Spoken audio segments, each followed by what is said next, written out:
So, about 2 weeks ago, when I was talking about the recap episode, I think I said something to the effect of, oh, how nice it is that Ultraman arc's really committing to being an episodic anthology show. And then they throw in my face that no, they've been seeding a bunch of concepts that paid off this episode.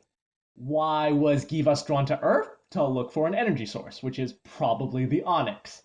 Why are ancient slumbering kaiju suddenly all active during this suspiciously tiny time frame? Onyx. Why do so many incidents happen around Hoshimoto City? Because that's where the Onyx is. It's all stuff that I took for granted because Ultraman Arc is a superhero show and these things are kind of just usually implicit to the premise.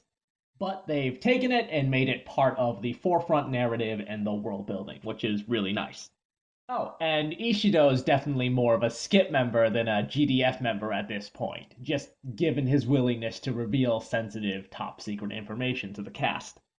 But obviously, the thing to talk about this episode is the Galaxy armor. It comes hot off the heels of the previous episode, where Rushin and Yuma finally get to sit down and talk and put each other on the same page.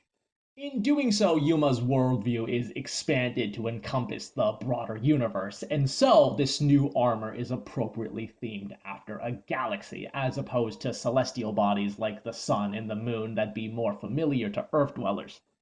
The thing is, the galaxy armor isn't so much a cornerstone to Yuma's character development as it is for Rushin's. In the first episode of the show, Yuma asks Rushin for a sort of permission to use his powers, indicating that he's reliant on the Giant of Light. However, by this episode, it's pretty evident that the opposite is also true. The weakened Rushin was rejuvenated and given form by Yuma, but by contrast, Rushin actually has a really hard time asking Yuma for help. It's understandably a lot to ask of someone, because it's not like Rushin really has a solution in mind. The most they can proactively do at the moment is stall for time. Yuma even admits to losing hope for a split second, which is great. He's been refreshingly level headed despite having all this information dumped on him, but he's not insusceptible to cracking under pressure. At the end of the day, though, Yuma's still siding with Rushin, reinforcing the idea that they're functionally one entity working towards a single goal now. Highlighting this is a really cool reversal of a line from the first episode. Instead of Arc encouraging Yuma to use his imagination, it's Yuma doing so for Arc.